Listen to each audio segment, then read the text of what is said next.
ఒక పార్టీ ద్వారా గెలిచి మరో పార్టీలోకి జంప్ చేస్తే ఒక్కోసారి తలనొప్పులు తప్పవు.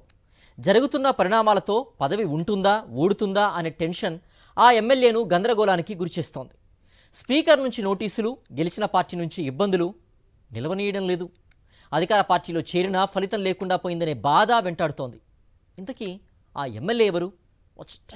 తెలంగాణలో ఫిరాయింపు ఎమ్మెల్యేల భవిష్యత్తుపై రసవత్తర చర్చ సాగుతోంది.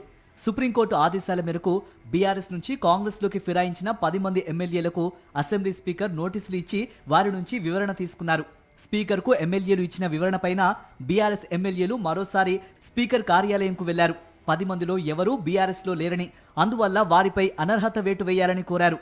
దీంతో ఇప్పుడు ఫిరాయించిన ఎమ్మెల్యేల పరిస్థితి అగమ్య గోచరంగా మారిందనే చర్చ జరుగుతోంది. 9 లేదా 10 నెలల్లో ఖచ్చితంగా ఉప ఎన్నికలు వస్తాయని బీఆర్ఎస్ ధీమా వ్యక్తం చేస్తోంది. 10 మంది ఫిరాయింపుదారుల్లో ఒకరైన Jagtial MLA doctor Sanjay Kumar speaker నోటీసుల అనంతరం గందరగోళంలో పడ్డట్టుగా జగిత్యాల పొలిటికల్ సర్కిల్స్ లో టాక్ నడుస్తోంది. స్పీకర్ నోటీస్ తర్వాత ఎమ్మెల్యే సంజయ్ తన సోషల్ మీడియా సైట్స్ నుంచి సీఎం రేవంత్ రెడ్డిని కలిసినప్పుడు కండువా కప్పుకున్న ఫోటోల్ని తొలగించడంతో ఈ చర్చ తెరపైకొచ్చింది. బీఆర్ఎస్ హయాంలోనూ ఫిరాయింపుల పర్వం కొనసాగినా అప్పుడు కాంగ్రెస్ సమర్థవంతంగా కొట్లాడలేదు. కానీ ఇప్పటి పరిస్థితి పూర్తి భిన్నంగా ఉంది.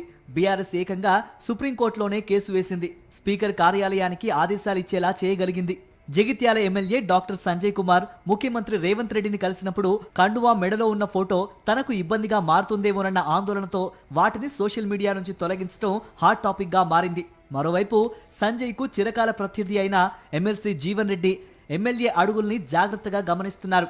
ఏ అడ్వాంటేజ్ దొరికినా వదలకుండా తన చిరకాల ప్రత్యర్థైన జీవన్ రెడ్డి సంజయ్ విషయంలో చాలా జాగ్రత్తగా ఆయన అడుగుల్ని గమనిస్తున్నారు. అదే సమయంలో మీడియా ముందు జీవన్ రెడ్డి చేస్తున్న వ్యాఖ్యలు కూడా సంజయ్ని కలవరపెడుతున్నాయి. ఇంకోవైపు సంజయ్ కుమార్ రాజకీయాల్లోకి వచ్చేందుకు ప్రేరణ ఇచ్చిన కవిత కూడా బీఆర్ఎస్ నుంచి బయటకొచ్చి తెలంగాణ జాగృతి పేరిట కొత్త పార్టీకి సిద్ధమవుతున్న క్రమంలో అటు నుంచి కూడా ఒత్తిడి వస్తున్నట్లుగా చెబుతున్నారు. మరోవైపు జగిత్యాల్లో కాంగ్రెస్ అంటే జీవన్ రెడ్డి అన్నట్టుగా పరిస్థితి తయారవడంతో పాటు ఆయన నుంచి ఎదురవుతున్న ఫైట్ కూడా సంజయ్ ని చికాకు పెడుతున్నట్లు సమాచారం. ఇన్ని సమస్యల మధ్య సంజయ్ దారేటు అనే ప్రశ్నలు వినిపిస్తున్నాయి.